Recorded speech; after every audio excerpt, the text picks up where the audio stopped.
Hey guys, my name is Ria, welcome back to my channel. Today I'm going to be doing a Halloween inspired makeup look, I guess. I haven't actually decided how I'm going to be doing this makeup look per se. So I'm just going to go with the flow and see what happens. But as usual, I'm going to be using all cruelty free makeup and tools. Yeah, I'm just going to see how it goes. I mean, the main thing is that I'm going to be very orange. But yeah, actually primed my face already using my MUA Vanishing cream primer.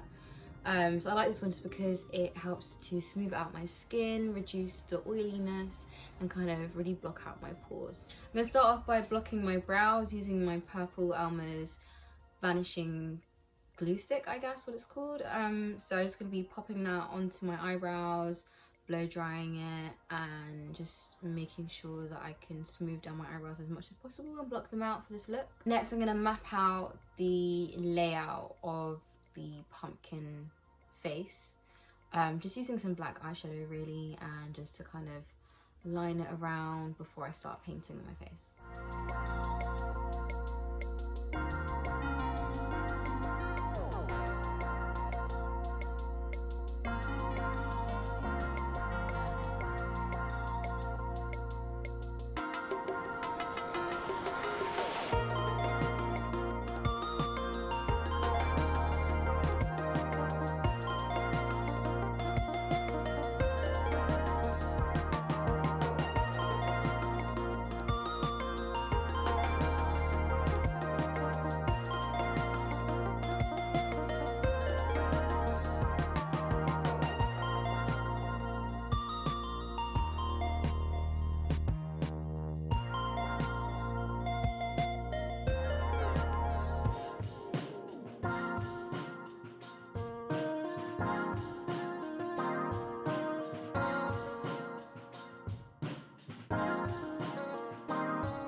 So I'm finished the look now. I think this is all I'm going to do. I'm kind of happy with it. I'm still deciding what I'm actually going to go to, or what I'm going to be for Halloween this year. I will be hopefully doing some more looks. Check out my Instagram for the different looks I've been doing, and some information about some other Halloween related stuff that I have been getting up to in collaboration with a certain company. Anyway, that is all for today, guys. If you like this video, give it a thumbs up. and I will be back. I've been a little bit wishy-washy with my videos lately, so I've been quite busy, but I do try to aim to come out with a new video every Friday at 4:20 p.m. But I'll keep you all updated as well. If you check in with my Instagram account, you'll get some more information and some more content there. All the products that I've used today are cruelty free, and I've put in the list of description below as well if you want to see what I've used. I hope you guys have a wonderful day, and hopefully again see you around here soon. Cool. Bye. And happy Halloween.